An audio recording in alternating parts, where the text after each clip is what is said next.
ফেসিবাদীদেরকে পুনর্বাসন করার একটা চেষ্টা হচ্ছে।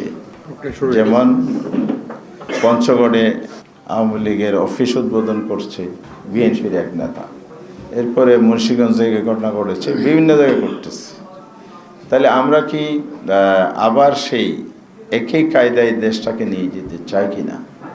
নতুন বাংলাদেশ গড়ার স্বপ্ন কি স্বপ্নে রয়ে যাবে?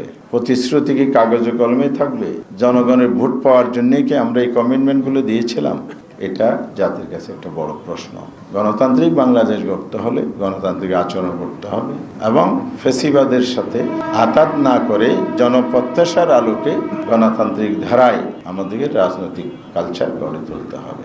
আর নির্বাচনের নানা বিষয় সহ, যেমন 30-এর অধিক আসন যেখানে কারচুপির সুস্পষ্ট আমাদের কাছে বিষয়গুলো আছে, সেগুলো নিয়ে আমরা নির্বাচন কমিশনের সাথে আগামীকাল ওনারা 11:30টায় টাইম দিয়েছেন, সেখানে আমরা আরও বিস্তারিত তুলে ধরব।